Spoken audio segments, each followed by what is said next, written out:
কাৰণ হিমন্ত বিশ্ব শৰ্মাই যিটো ষড়যন্ত্ৰ কৰিছিলে অসমৰ সংবাদকৰ্মীসকলে গোটেই ৰাজ্যজুৰি যি ব্যাপক শক্তিশালী গণ আন্দোলন কৰিলে আৰু আপোচবিহীন যিটো স্থিতি ল'লে সাংবাদিকসকলে সেইটোৱে মই ভাবোঁ ভাৰতবৰ্ষৰ নহয় পৃথিৱীৰ ভিতৰতে অসমৰ সাংবাদিকসকল যে ব্যতিক্ৰম সেইটো প্ৰমাণ হৈছে। বহুত চৰকাৰী পক্ষৰ চেনেলো আছে, কিন্তু মই দেখিছোঁ যে সাংবাদিকসকলে কিন্তু নিজৰ যিটো একতা আৰু নিজৰ যিটো ন্যায় তাৰ কাৰণে মুকলি মনেৰে তেওঁলোকে যিখন যুঁজ দিলে মই অসমৰ সকলো সাংবাদিকক মই ধন্যবাদ জনাইছোঁ। আৰু দিলৱাৰ হুছেইন মজুমদাৰ এইটো এজন ব্যক্তি নহয়, এইটো আমাৰ এটা কণ্ঠ।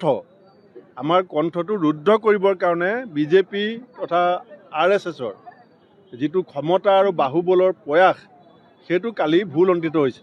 তেওঁলোক ধ্বংস হৈছে, তেওঁলোক পৰাজয় হৈছে।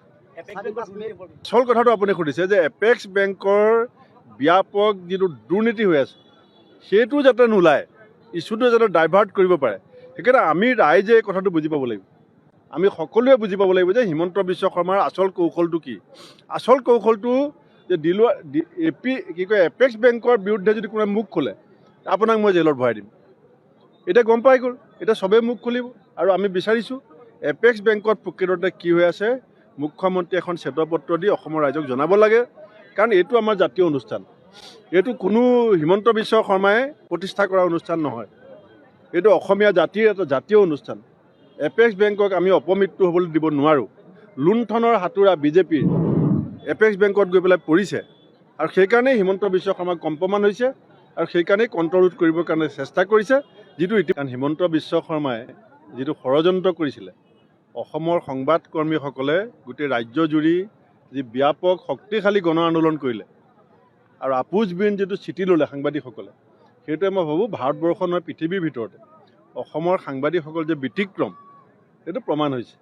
বহুত চৰকাৰী পক্ষৰ চেনেলো আছে, কিন্তু মই দেখিছোঁ যে সাংবাদিকসকলে কিন্তু নিজৰ যিটো একতা আৰু নিজৰ যিটো ন্যায় তাৰ কাৰণে মুকলি মনেৰে তেওঁলোকে যিখন যুঁজ দিলে মই অসমৰ সকলো সাংবাদিকক মই ধন্যবাদ জনাইছোঁ। আৰু দিলৱাৰ হুছেইন মজুমদাৰ এইটো এজন ব্যক্তি নহয়, এইটো আমাৰ এটা কণ্ঠ।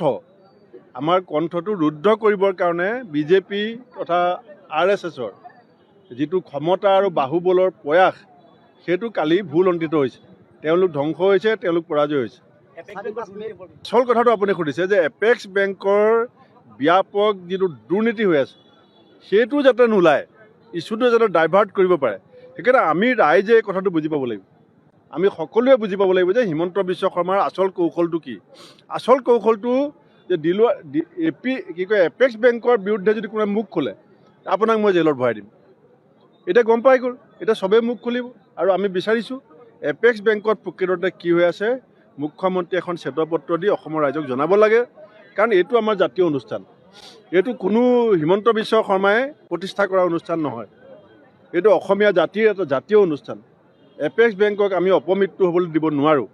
লুণ্ঠনৰ হাতোৰা বিজেপিৰ এপেক্স বেংকত গৈ পেলাই পৰিছে, আৰু সেইকাৰণেই হিমন্ত বিশ্ব শৰ্মাক কম্পমান হৈছে, আৰু সেইকাৰণেই কণ্ট্ৰল কৰিবৰ কাৰণে চেষ্টা কৰিছে, যিটো ইতিমধ্যে তেওঁ বিফল হৈছে।